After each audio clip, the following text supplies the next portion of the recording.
Olá, eu sou o professor Miqueias, eu leciono matemática para os alunos do primeiro ano do ensino médio e hoje nós vamos dar início ao curso de expansão em matemática, que é uma aula semanal para completar as 5 aulas exigidas aí por lei, né, de matemática no ensino médio, tá? Então esta primeira aula eu já vou pedindo desculpas aí por algum eventual deslize técnico que a gente cometa, tal, porque eu também estou aprendendo a usar o aplicativo. Estou aqui com o notebook da minha esposa, com o microfone que eu comprei, a mesa digitalizadora, né? Então a gente tem que investir para ter um pouco de recurso para que a gente possa fazer, porque infelizmente a gente não tem nem muita habilidade e nem muito incentivo para fazer essas aulas, mas eu vou tentar fazer da melhor maneira possível para que vocês possam aprender um pouco mais de matemática e também possa ser uma aula atrativa, interativa e tal, tá bom? Eu vou fazer o seguinte, como eu havia comentado com vocês na aula presencial, eu vou fazer a correção da prova conhecida como ADE, que é a Avaliação Diagnóstica de Entrada.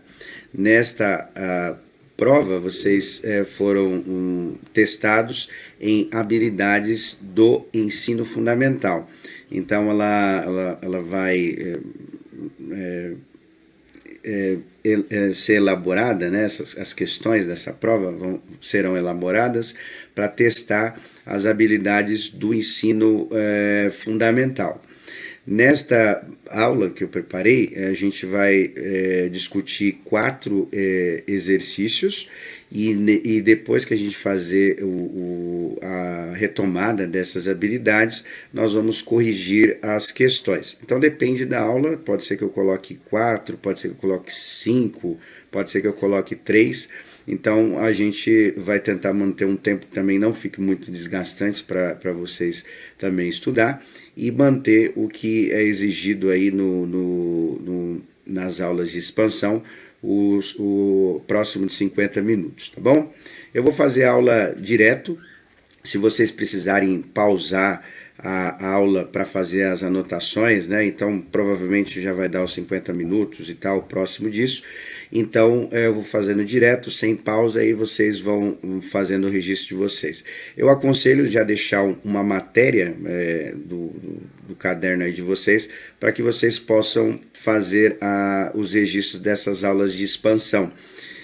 Porque eu tô com a ideia da gente fazer até o final do bimestre em abril a correção de todas essas questões, tá bom? E aí os temas que foi necessários fazer uma retomada, a gente vai retomar. Nas aulas eu vou colocar também o texto da habilidade que tem no currículo e na BNCC também. BNCC, para quem não sabe, é Base Comum Nacional, né?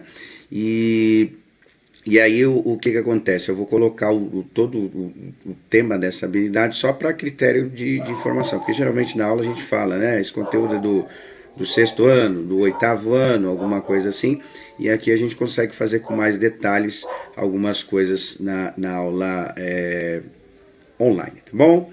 Então eu vou fazer o seguinte, eu vou apresentar aqui a tela para vocês conseguirem visualizar os slides que eu preparei aqui, tá?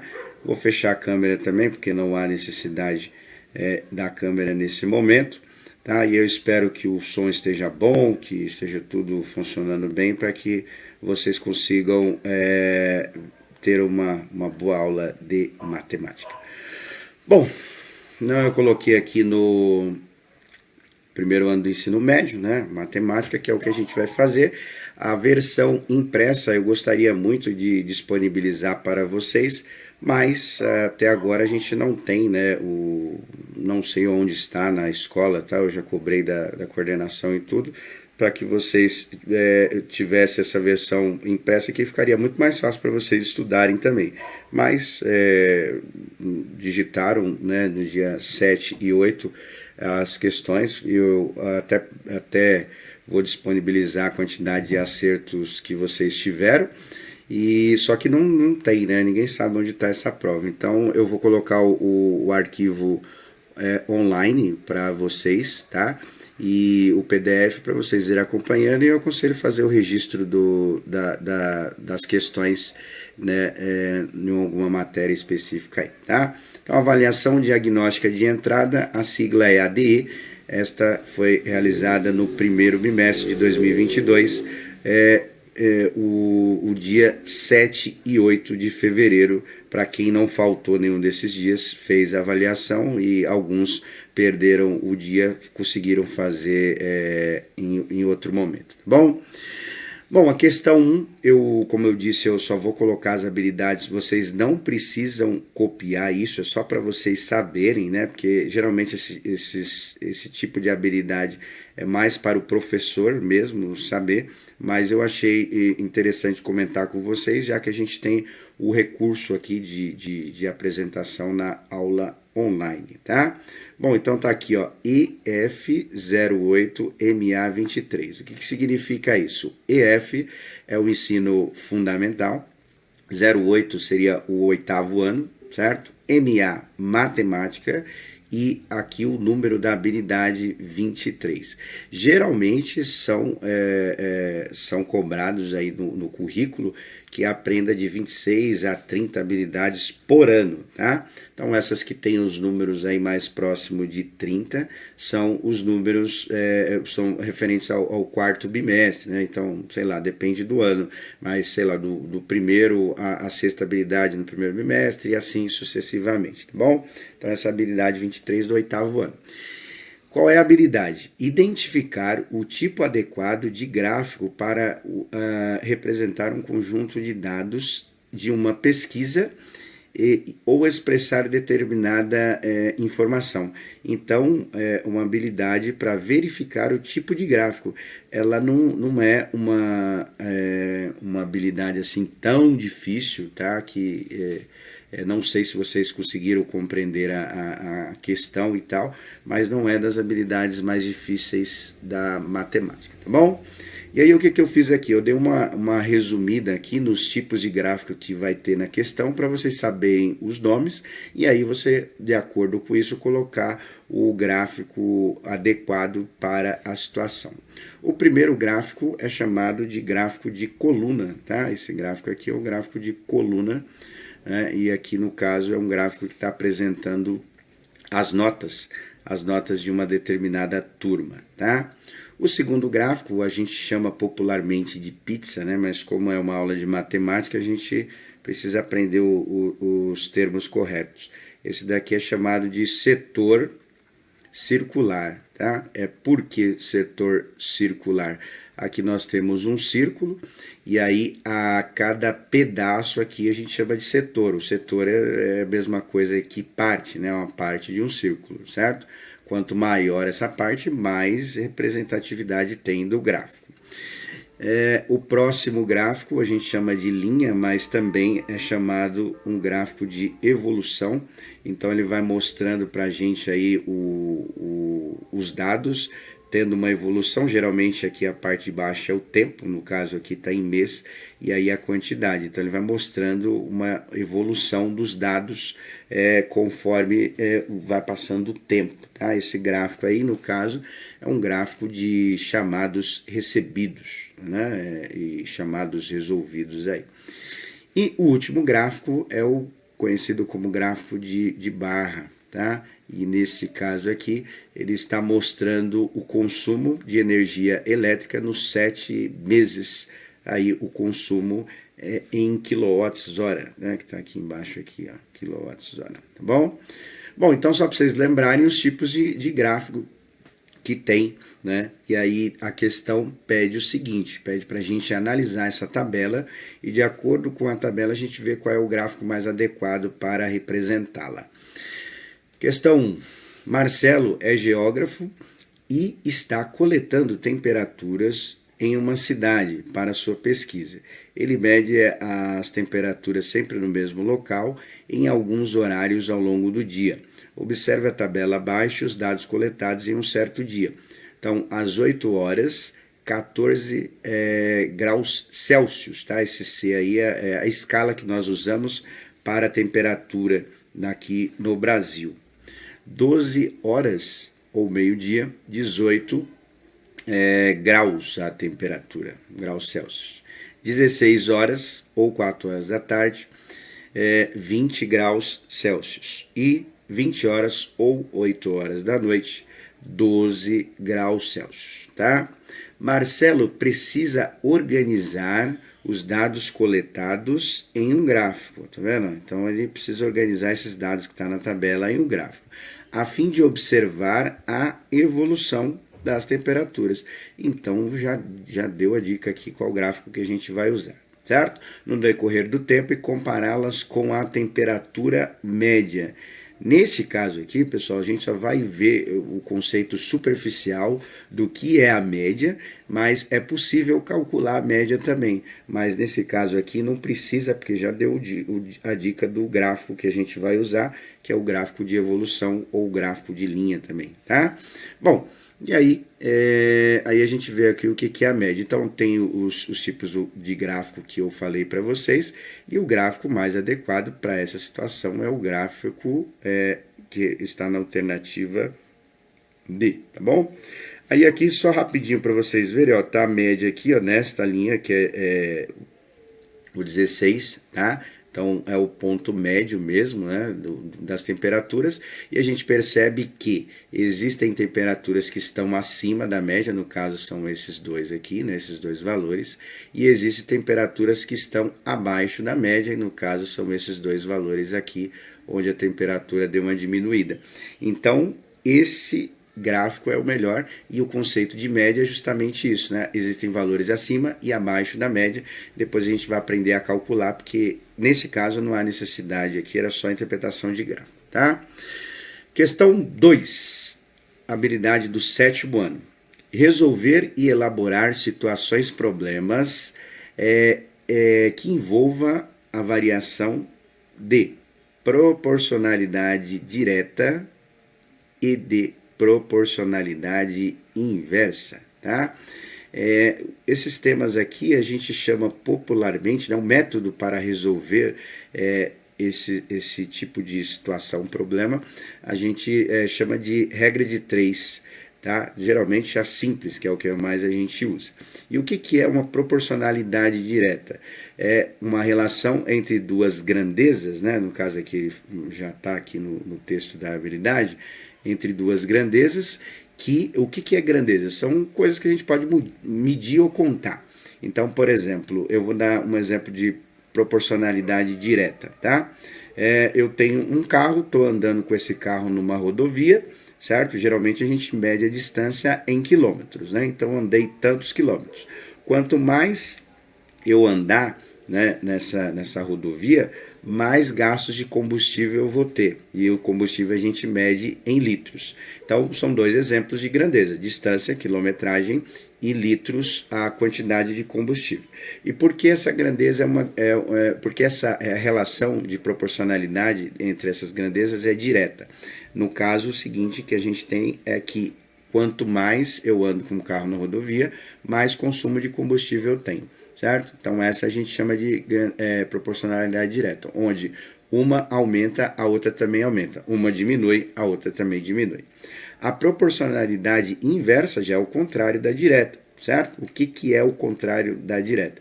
A gente tem uma relação entre uma aumentando e a outra diminuindo, tá? Então a inversa, o exemplo mais clássico é a velocidade. O que acontece? Eu tenho uma distância para percorrer num carro, numa rodovia, para seguir o mesmo exemplo da outra. Quanto mais rápido, ou seja, quanto maior a velocidade que eu percorrer nessa rodovia, menos tempo eu vou gastar. Então o que acontece aí? Eu aumento a velocidade, o tempo diminui. Eu diminuo a velocidade, o tempo aumenta. Então a ideia da proporcionalidade inversa é justamente isso. Um aumenta, o outro diminui, tá bom? Então, aí a gente vai analisar essa situação. Eu vou fazer usando operação básica mesmo, mas quem lembrar, se quiser usar a regra de 3, pode utilizar também, que é muito comum para esses problemas, tá bom? Então, proporcionalidade direta e inversa entre duas grandezas, utilizando sentenças algébricas para expressar a relação entre elas. No caso da sentença algébrica, para quem for fazer por regra de 3, a gente usa o conceito da matemática, que muitos de vocês não são muito fãs, né, por causa das letras, né? A álgebra é a parte da matemática que usa letra para representar números desconhecidos. Tá? Mas no caso dessa questão, como a gente ainda está no começo, aí, pegando no tranco aí, a gente vai fazer usando matemática simples, tá? Mas dá para fazer por regra de 3 também. No sábado de um final de semana, Marisa preparou na sua confeitaria 9 bolos idênticos aqui, ó, 9 bolos idênticos, e utilizou 135 gramas de fermento para fazer esses 9 bolos. No domingo deste mesmo fim de semana, a quantidade de fermento que sobrou, ela preparou na mesma proporção, tá vendo? Então já é um exercício de proporcionalidade. 6 bolos a menos que a quantidade de bolos que ela prepara, certo? No sábado, no caso. Então ela preparava 9 e aí ela preparou 6 bolos a menos, ou seja, ela preparou somente 3, tá? E o exercício pede o seguinte: qual foi a quantidade de fermento em gramas que sobrou para o preparo dos bolos feitos, tá? Bom, como eu falei, dá para fazer por regra de 3, a relação de proporcionalidade é 9 bolos igual a 135 fermentos, 3 bolos X, tá? Mas eu vou fazer utilizando matemática simples. Como é a mesma quantidade de fermento que ela usa para os bolos, então eu vou pegar os 135 gramas aqui, que ela usa para os 9, e dividir, né? Dividir pro número de bolos que tem no caso aí, que ela fabrica, que é 9, né? Não fala se ela vende esses bolos, se ela comercializa, mas confeitaria geralmente vai comercializar. Então eu vou dividir por 9 para saber quanto que ela usa de fermento para cada bolo, tá? O 1 não dá para dividir por 9 porque é menor, então a gente tem que pegar o 13. Então a gente vai fazer 9 vezes quanto que dá 13 é o mais próximo. O mais próximo é 1, né? 9 vezes 1 dá 9, para 13 sobra 4. Baixa lá o 5, certo? Então aí vai ficar 9 vezes 5, que é igual a 45, significa que ela usa 15 gramas para cada bolo. Como ela precisa fazer 3 bolos, né, que ela vai fazer 6 bolos a menos, então eu vou pegar esse resultado e multiplicar por 3, porque é 15 gramas por bolo. 3 vezes 5 dá 15, certo? Vai 1. E 3 vezes 1 dá 3, como subiu 4, então é igual a 45 gramas, que está na alternativa A, tá bom?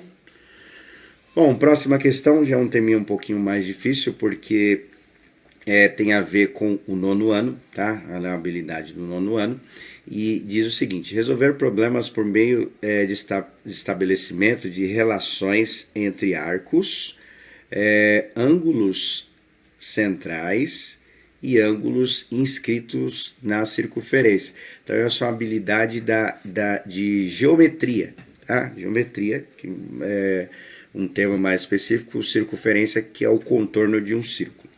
Fazendo uso, inclusive, de softwares de geometria dinâmica. O software mais comum, até os livros de matemática, os livros didáticos, sugerem para utilizar, é um chamado GeoGebra, tá? E aí eu vou usar aqui com vocês a versão online, mas caso você tenha curiosidade desse aplicativo, ele tem também para versão offline. Você pode fazer o download usando a loja de aplicativos da sua preferência e fazer o download da versão gratuita. Tem a versão gratuita aí, chamada GeoGebra Calculadora Científica, a maioria aparece assim. E aí você pode instalar no celular também para usar. Eu vou ensinar, dependendo dos temas, dependendo da disposição função de vocês também para fazer a parte de vocês, eu vou ensinar também a usar esse software, né, que é bastante interessante para estudar matemática também. E aí aqui eu vou usar a versão online. Se você está lá no celular e quiser comparar, vai ser um pouquinho diferente algumas funções, mas a ideia aqui é que a gente consiga estabelecer relações entre arcos. E aí eu vou usar o GeoGebra. Daria para fazer essas relações usando o transferidor, tá? E régua, alguma coisa assim.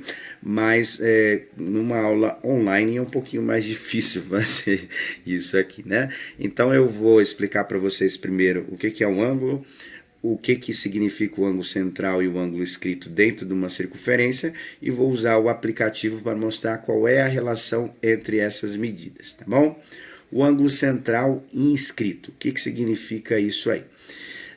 O ângulo que está representado à esquerda, nós temos um ponto A e o ponto B, e esta medida está em curva. Isso aqui que nós chamamos na matemática de arco, que é um pedaço de uma circunferência. Para quem não lembra o que é a circunferência, é o contorno do círculo, tá? Esse contorno do círculo aí.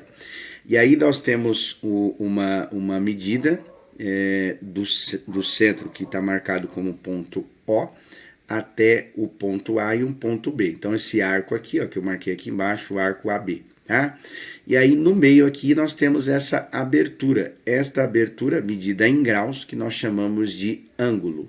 E esta letra aqui é uma letra grega chamada de alfa, que é como se fosse a primeira letra do alfabeto grego. E é muito comum na matemática utilizar letras gregas para medidas de ângulos desconhecidos, tá bom? Então esse ângulo aqui é o que a gente chama de ângulo central, como o próprio nome diz, ele está no centro da circunferência. À direita nós temos o mesmo arco, o arco AB, tá?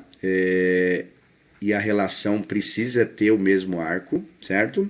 Só que agora esse ângulo não está sendo medido no centro, e sim inscrito na circunferência. O que significa inscrito? Está dentro da circunferência, tá?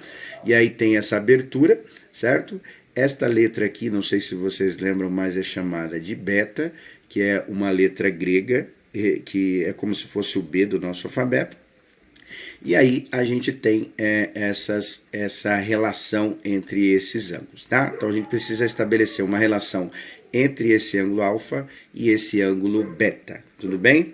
Para isso eu vou usar um aplicativo que eu falei para vocês, o GeoGebra. Eu vou usar a versão online, vou mostrar para vocês a interface aqui do programa, só para vocês aprenderem como utilizar. E aí a gente precisa estabelecer a relação, ou seja, o que tem a ver as medidas desses dois ângulos representados por alfa e beta, tá? Então eu vou sair aqui um pouquinho da apresentação, e aí a gente vai tentar fazer, espero que dê tudo certo aqui, para que a gente possa mostrar para vocês da melhor maneira possível aqui, tá? Bom, aqui no Google aqui, eu vou usar a versão online, né? Obviamente precisa de internet, né? Então, graças a Deus eu tenho aqui. Se fosse da escola seria difícil. Bom, aí o que acontece? Coloquei aqui GeoGebra, tem alguns itens, né? Eu vou pegar o primeiro aqui, né? GeoGebra clássico aqui, ele vai abrir o aplicativo, tá? E aí a gente tem a interface aqui desse programa. Para quem nunca utilizou, a gente utiliza bastante para alguns estudos da matemática, e uma das funções principais é a criação de gráfico, não é? Então a gente já abre a interface dele, ele já tem os dois eixos, onde o zero é o ponto central, e aí tem os valores positivo e negativo para cima e para baixo, tá?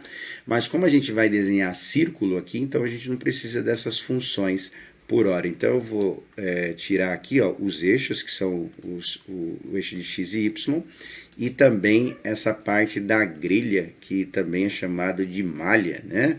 Essa versão que eu coloquei aqui tá grelha, mas as outras que eu usei em outros computadores estava malha, que essa malha quadriculada, a gente chama de papel milimetrado também, que vai ajudar para desenhos. Mas como eu não vou fazer desenhos muito complexos, vou tirar essa malha, tá?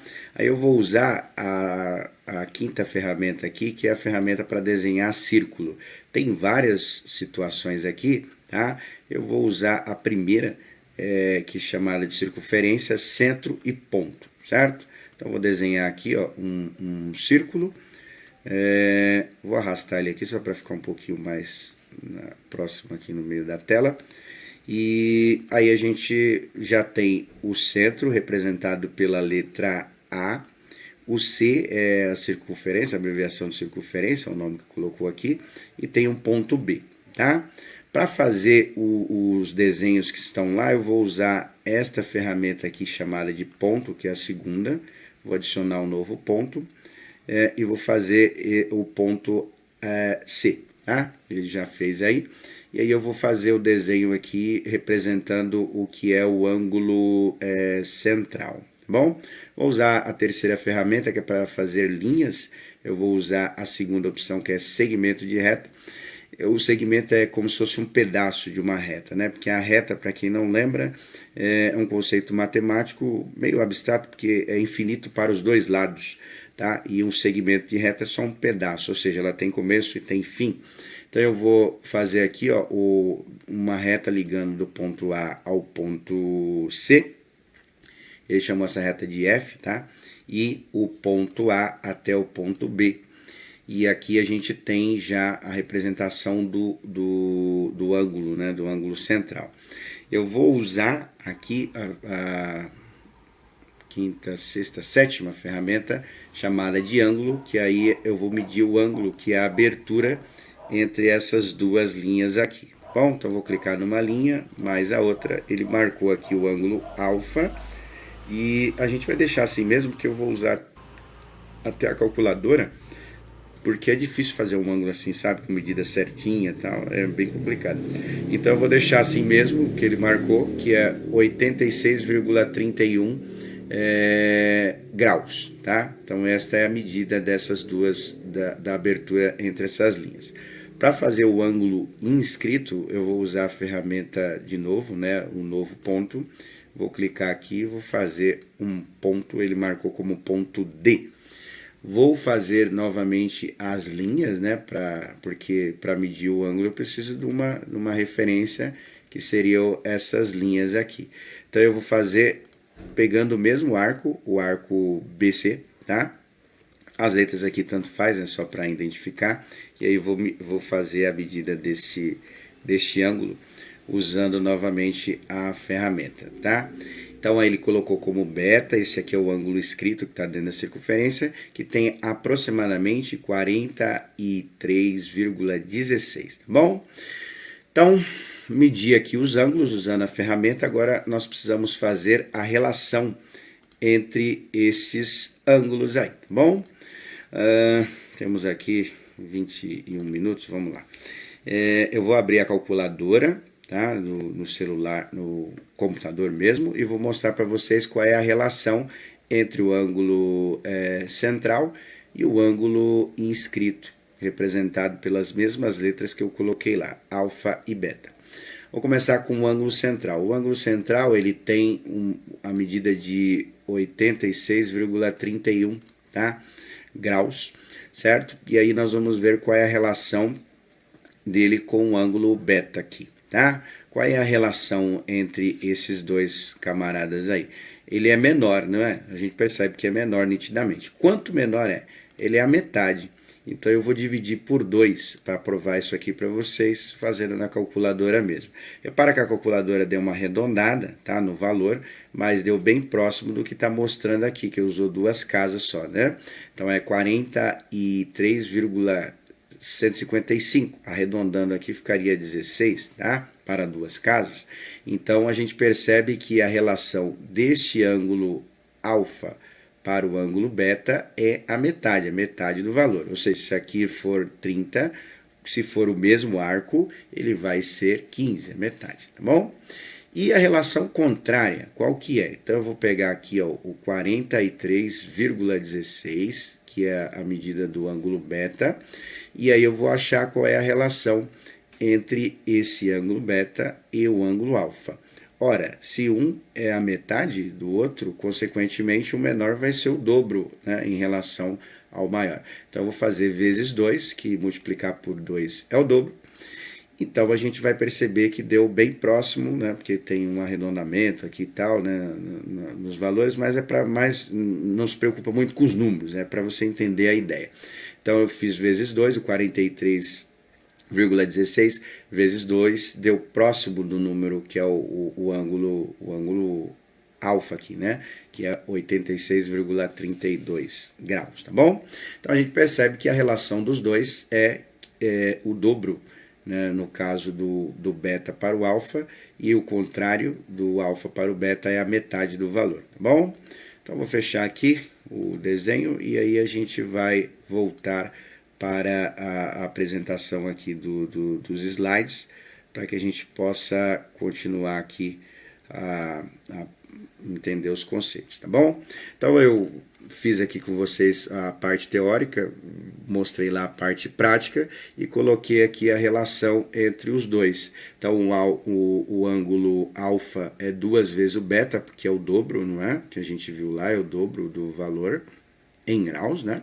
E o beta em relação ao alfa é dividido por 2, porque dividido por 2 é metade do valor, né? Metade da medida, igual a gente viu lá, tá bom? Então, achando a relação entre essas medidas, basta a gente aplicar essas relações entre o ângulo central e o ângulo inscrito, e aí a gente consegue fazer o que o exercício pede. Esse tipo de exercício já caiu bastante na AP e na ADE, tá? Então é importante a gente se apropriar destas ideias. Então vamos ver aqui o exercício 3, tá? O exercício 3 diz o seguinte: o engenheiro está fazendo planejamento de uma obra de pavimentação. Para quem não lembra que a pavimentação é asfalto, tá? E um trecho da rodovia.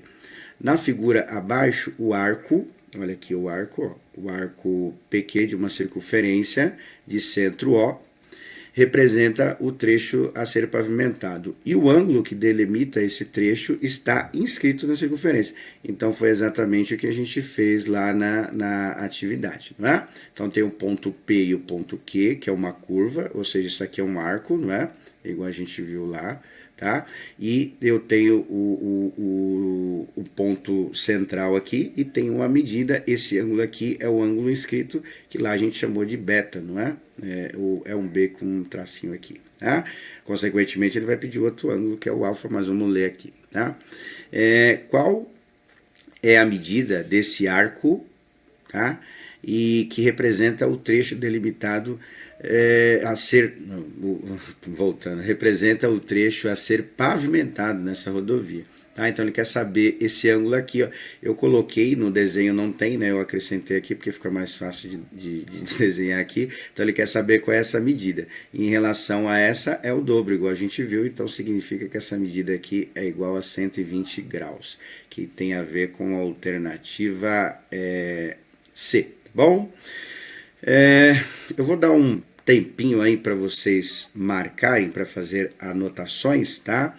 E aí a gente continua a aula logo mais, tá bom? Vou dar uns minutinhos aí para vocês marcarem. Vou pegar o carregador aqui do notebook que já está acabando a bateria, tá bom?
Bom, voltando aí, continuando os últimos minutinhos aí.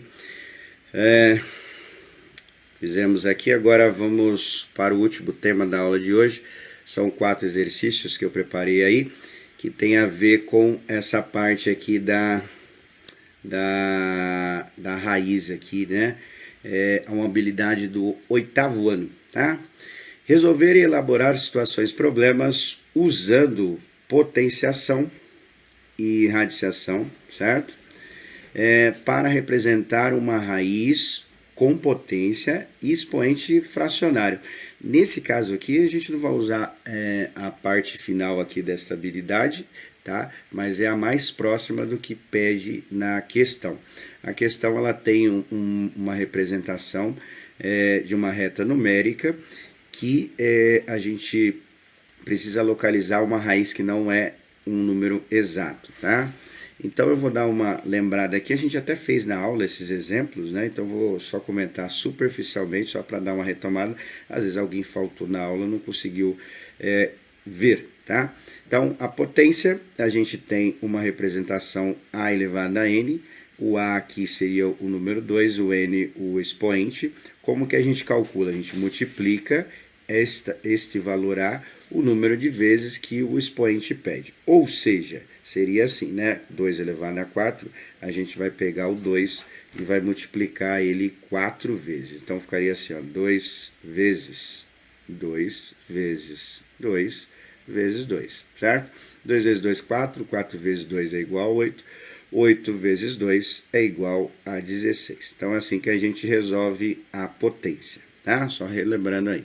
Bom, e aí tem a radiciação, que é a operação contrária da potência, né? Alguns matemáticos defendem a teoria de que em vez de 4 operações básicas, mais, menos, vezes, dividir, adição, subtração, multiplicação e divisão, a gente tem, na verdade, 6 operações básicas, que seria a potenciação, que a gente viu que usa multiplicação para poder resolver, e a radiciação, que seria o contrário da potência. Na verdade, a gente pode resolver por divisão também a raiz, tá? Mas a gente vai focar nas raízes quadradas, que são as principais. A gente tem a definição matemática aqui, que é um A elevado a um índice, né? Esse aqui é o índice da raiz, né? Que a gente, geralmente, quando é quadrada, a gente não coloca, igual aqui, por exemplo, a raiz quadrada de 1, a gente não coloca o 2 aqui, não há necessidade. Já tem que saber que quando não tem esse 2 ali escrito, escrito, na verdade, né? Ele já é a raiz quadrada, tá bom? Então, só vai existir uma raiz quadrada de um número se eu pegar esse número B, esse B aqui é o resultado da raiz, tá? Se eu pegar esse B aqui e elevar ao mesmo índice da raiz, tem que dar aquele número A que está lá dentro. Como assim, né? Então eu peguei alguns exemplos aqui, é bom vocês completarem para lembrar pelo menos as raízes básicas, tá? Então aqui a raiz de 1 é igual a 1. Por quê? Porque se eu pegar 1 elevado à segunda potência, que aqui lembrando é a raiz quadrada, 1 vezes 1 vai dar o próprio 1. A raiz quadrada de 2, a raiz quadrada de 4 é 2. Por quê? Porque eu pegar o 2 elevado a 2, que é 2 vezes 2, dá o 4. A raiz quadrada de 9 é 3, por quê? Se eu pegar o 3 elevado a 2, que é 3 vezes 3, vai dar o 9 aí. Tudo bem? Então eu coloquei aqui uma sequência, 1, 2, 3, aí você sabe que vai os próximos que virão, e aí do lado você vai provando essa relação para entender essa ideia aqui do conceito matemático, que só existe uma raiz de um número. Se eu pegar esse número, que é o resultado da raiz, elevar ao mesmo índice, tem que dar aquele número que está lá de dentro, que a gente chama de radicando, tá bom? Então aí nós vamos fazer o seguinte, a questão 4, que tem a ver com a representação de raízes não exatas dentro de uma reta numérica.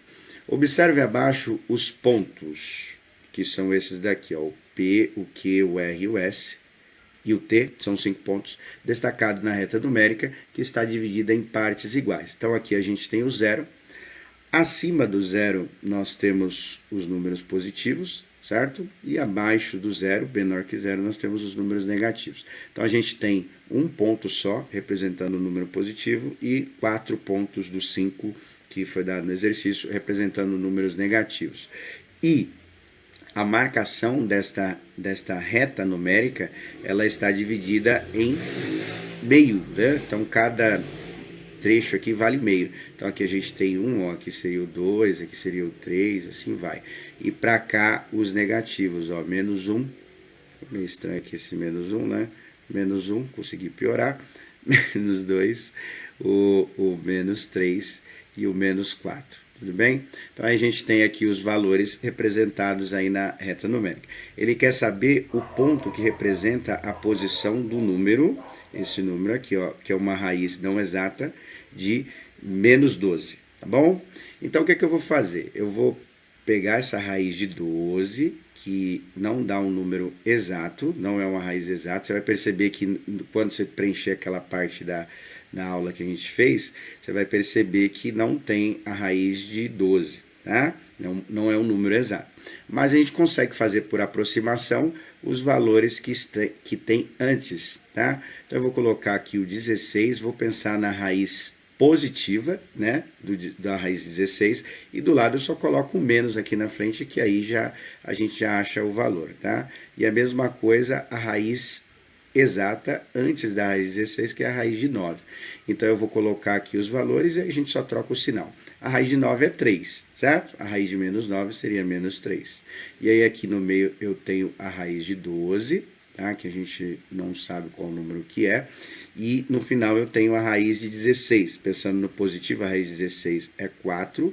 A raiz de menos 16 ficaria menos 4. Bom, então significa o quê? Que a raiz de menos 12 é um número entre menos 3 e menos 4.